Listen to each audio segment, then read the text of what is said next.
Well, hello friends, Coach Bob with you today, and today we are going to be doing a side-by-side comparison of two Spyder RTs. One of them is the newest generation, the Gen 3 we'll call it. We'll call the Gen 1 the 998s and earlier, right? And then in 2014 the Gen 2s began. That is the older body style. We'll be doing a comparison on aesthetics on these things so that you can actually see the difference between the 14 up through the 19s and the 20s and laters. We'll be looking at the displays, and we'll also be looking at actual measurement. You know, one of the problems that I have when people give me a unit of measurement, they go, well, it'll hold this many liters or this many gallons.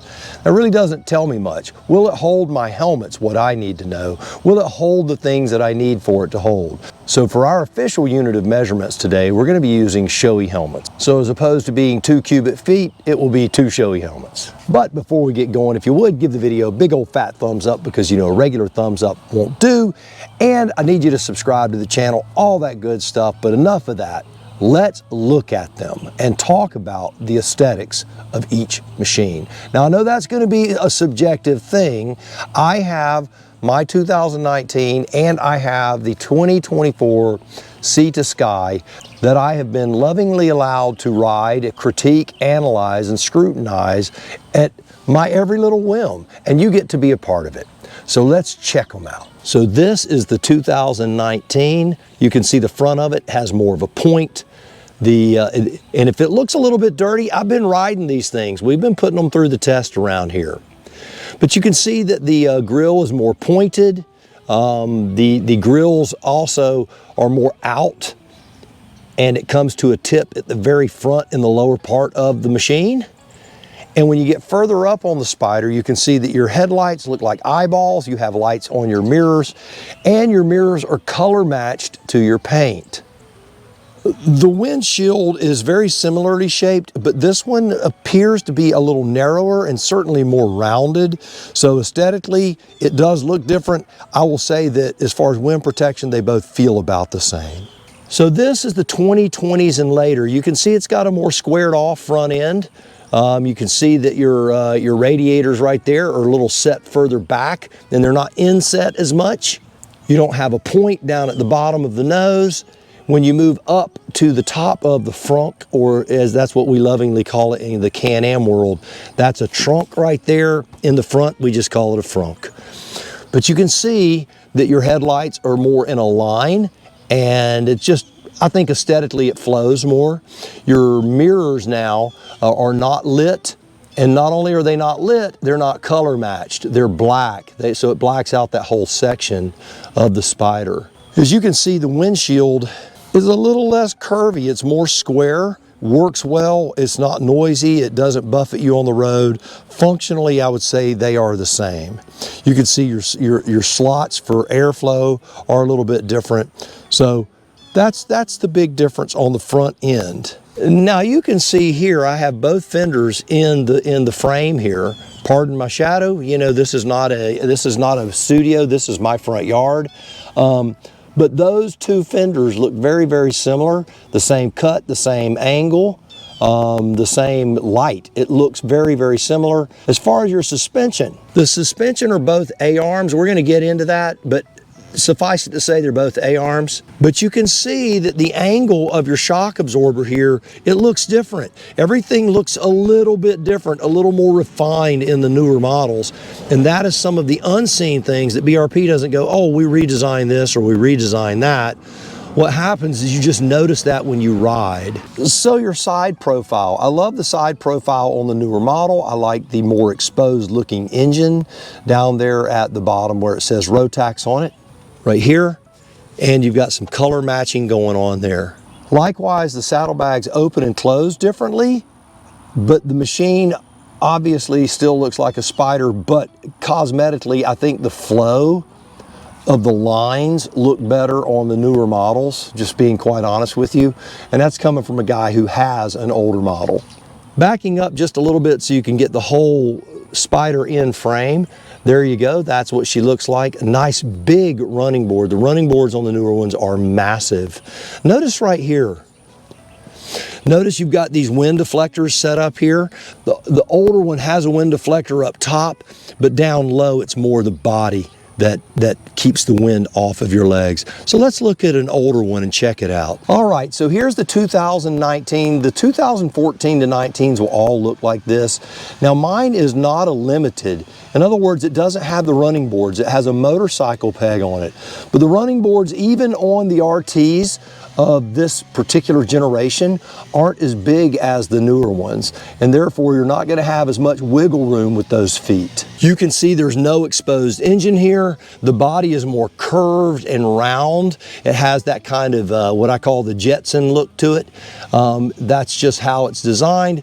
This throwing out right here is what it becomes your wind deflector in your lower leg, and then here's your wind deflector as you get up higher. Again, the saddlebags, they open on this in a different way. We'll talk about that in just a minute. But now let's look at the dash. Now this is the 2019 dash, or infotainment, or whatever you want to call it. This is the 2019 dash. It was digital. The ones before that were analog, so they did look different. However, it's much smaller even when you get to the digital dash on the older models than the newer ones. Now the 2020s up to the 2023s are going to have this type of display as opposed to the new big TFT display, which I'm about to show you. You can see here you've got your nice switch gear. Your switch gear on this is not backlit like the newer model. You do have some lighting on it, but it is very, very limited. The switch gear is set up a little differently. Like for example, to go into reverse, you press this R button while pressing the back paddle shifter, and that makes it go into reverse. So this is the newer TFT display. It looks really, really good. You've got some nice touches here. Everything is a touch control, and that's very cool. Super high tech, nice large display. You can make it a day look with the white, or you can make it a night look with the dark. The switch gear again looks different. The way you're going to put this in reverse is different. You simply turn the throttle forward, and as you're doing that, you press the minus button or the downshift on your paddle shifter. On the Gen 2s, your glove box is going to be down here. No, the Tylenol are not. They don't come with it. That's an extra. That's an option. On the newer models, it's up here, and it's a little different. Has a USB already in there. Older models, your controls are going to be right in this area up here. On the newer one, it's going to look a little bit different. It's going to be a little lower, like right in here. You have your windshield, your heated grips, your heated seats. Now, of course, this has the special badging for the Sea to Sky. Let's move on to the seats. Now, this is the seat of a standard model. This seat, as you can see, it's a little more narrow in the front, and it widens out. And to me, it reminds me kind of that old look of a police cruiser motorcycle, to where it's almost shaped like your rear end. You know, it's round looking, round feeling, less blocky. The same holds true back here. I do love the way this seat fits. Coach Vic loves this seat. We do not have the comfort foam on this.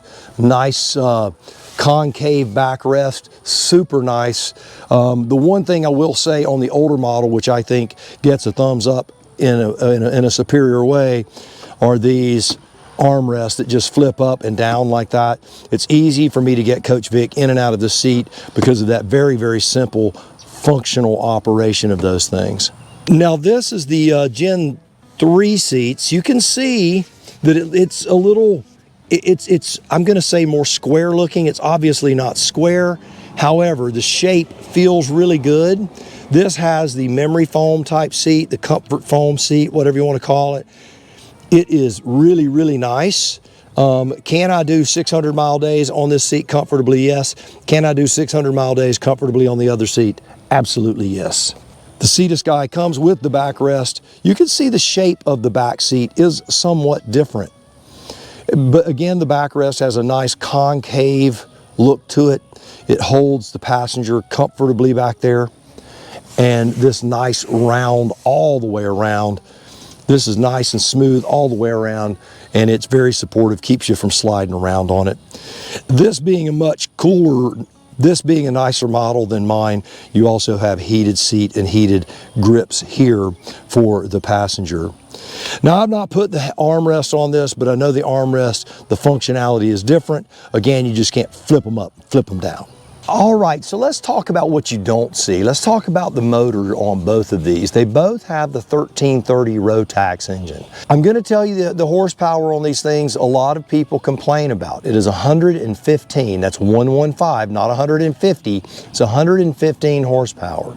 So it is not a barnstormer. It's not a race trike. It's not a sport bike. It's not that.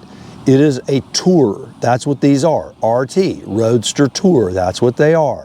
115 horsepower is more than adequate, gets me down the road comfortably 80, 85 miles an hour if I so choose to. Most of the time, I'm that 70 mile an hour guy. The torque at 96 foot-pounds is there. You feel it, but is it gonna rip the arms out of the socket feeling? No, it is not. You're gonna have to downshift to pass. You're just going to. I know it's an automatic, but it doesn't really downshift like a car. Just understand that. It's actually a semi-automatic. So your engine, I like the 1330 Rotax, but would it be nice to see BRP, CanAm on road, develop a new engine with a little more torque, a little more bite, a little more horsepower? It would be cool to do. I would love to see it. I'd love to see more mapping options on it. And speaking of mapping options, that is another difference that you can't see. The feeling on the newer models, and I've ridden the 20, the 21, the 22, the 23, and the 24. I own a 19. The acceleration is smoother on the 20s and later than it is on the 19s and earlier. It has to be fuel mapping. That's all I can figure. So it feels different to me. Maybe it won't feel different to you, but it feels way smoother to me on the newer ones. Seat of the pants feel, it feels like it's maybe moving a little faster out of the hole, although I know technically it's not because I've done times to see what the acceleration is, and they accelerate roughly the same. One just feels extremely smooth compared to the other. They're all smooth, but the newer ones, they're more refined feeling. So let's talk about suspension. You know, the suspension, they show the Sachs shocks and they show the swing arm on the back and the A-arms on the front, and they don't really tell you a whole lot. Now the Limiteds, they have a self-adjusting air suspension on them, and you'll hear them airing up and airing down as you get ready to ride off and that sort of thing. Mine, my 19, not being a Limited, has like an airbag inside of it that you fill to a point to make it where you want it to be. And once you set it there, it's set. And in order to change it, you have to let air out or put air in. I have no preference on that. I think it's a nice feature, having the self-adjusting and all that stuff. But does that stuff really float my boat? Not really. It just doesn't mean a whole lot to me. It's nice, but is it worth it? I don't know. Maybe it is to you. You have to make your decision on that. The newer model, oddly enough, is a little over a ½ inch shorter at the seat height than the older model. It's also 9 pounds heavier, which I attribute more to body work than I do anything else. Now we're going to get into some minutia here as far as measurements, because these are things that I really like to look at, and they affect how the machine feels when you're riding. So the new Spyder, here's the weird thing. The new Spyder is longer. It's longer, but it's not longer in the wheelbase, it's longer in the body. And it's a little narrower, but not a lot narrower. Only 7/10 of an inch narrower. These are things that you can't really pick up with your eye, but you feel that difference when you're riding down the road. You really do. So let's look at storage on these two and see what they can hold. We're gonna start with the back box, the back saddlebag. And check this out. I think you're gonna really appreciate what BRP has done on this on the newer models. So we're looking into the back saddlebag of a 2019. Now you can see it's not real wide. It's big enough to hold my computers, jackets, rain gear, clothes, even a backpack. But you're obviously not fitting a helmet in here. That is for sure. And to me, that's what makes something truly functional. But the one thing that if you want to do is put a helmet in it, it will not serve your purpose. Also, you're not supposed to exceed 20 pounds of weight in it, just to let you know. Now, this is the back bag of the 2020 and later. This thing, I'm telling you, is plenty big. All right, well, let's grab a couple of helmets. All right, so obviously with the compartment, it's going to hold one helmet with no problem whatsoever, but will it hold two? Well, I can tell you, I've looked at this multiple ways with multiple helmets. Now, I've looked at large helmets, medium helmets, small helmets. I can run my two largest helmets, my Shoei Neotech with my Arai XD4, and they will both fit in there, and the lid will close very, very easily. And you're not having to slam it down on your helmet and damage your expensive helmet. So yes, this holds two helmets. This is a huge win when you are out riding around and you can lock your helmets up. Now, the right saddlebag on the CanAms is quite large. These right saddlebags will also hold helmets. Now, I will tell you, you have to put it in a certain way. I put it in bottom facing the back, so the round part of the lid is right there and closes right up. The same holds true on the Gen 2s. So let's talk the left saddlebag. This saddlebag, you know, this little hump right here, that's a problem. And you know what? It's just the way it is. It's part of the design. You just have to live with it. It's the same way on the Gen 2 and the Gen 3. That hump is there, but you can work around it. You can put a lot of things around it. It's as deep as the other saddlebag, but because of that hump, you can't put a helmet in there. But you can put a ton of stuff in here. So the front on both of these things, it's quite spacious. Will it hold a helmet? You betcha it will. Will the older model hold a helmet? Well, heck yeah, it will.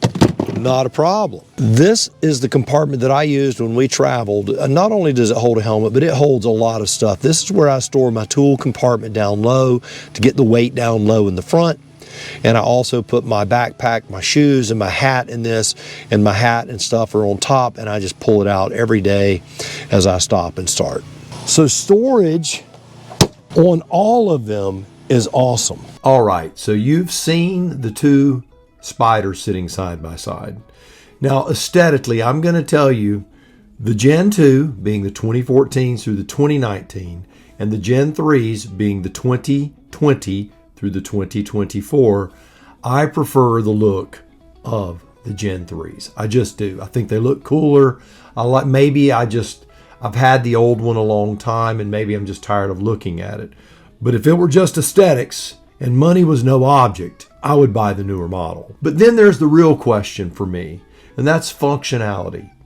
Is the 24 going to function in a far superior way than my 2019? And the truth is, as bad as I hate to admit it, the 19 has a lot going for it. With the same power plant and cruise control and heated grips and an exceptional ride, it's tough to beat. That said, there is more than just what meets the eye.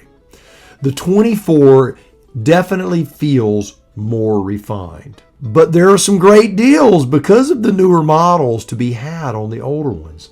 So what are you to do? I can tell you, you can't go wrong either way. That much I can assure you. If I were in the market today and I did not have a Spyder sitting in my garage, what would I buy? Personally, I would buy a 24 or wait and get a 25 model. I would get a newer one. That's what I would do. I'm not saying it because BRP tells me to say it. I'm not saying it because I have a new one sitting in the garage that they let me ride. I'm saying it because if I was going to spend my dollar, my hard-earned dollar, in an economy that is squeezing us tighter than we even want to admit, I would save the extra pennies and buy the newer one. There's something about the way it feels, and I'm going to tell you, what doesn't meet the eye is unbelievable. The braking aspect of it, I am going to tell you, that is enough to sell me on the newer model. It brakes. The braking, there is no comparison whatsoever for the 19 and earlier versus the 20 and later. There's just no comparison. The newer ones just stop better. They just do, way better. Can you go wrong either way? No. But if it were me and I was in the market right now, I would be looking 2020 and later, and I would prefer the 24 because of the display. All right. Well, there you have it. A lot of finite details, a lot of things to think about if you're in the market or if you've already purchased and looking at maybe getting something a little different. There you go. All right. Well, do me a favor until next time. Yes, you, go out, buy the motorcycle of your dreams, eat right, take care of yourself. Remember, if you're not having fun, you are most definitely doing it wrong. Now go out and buy that fancy Spyder. Get the one you want.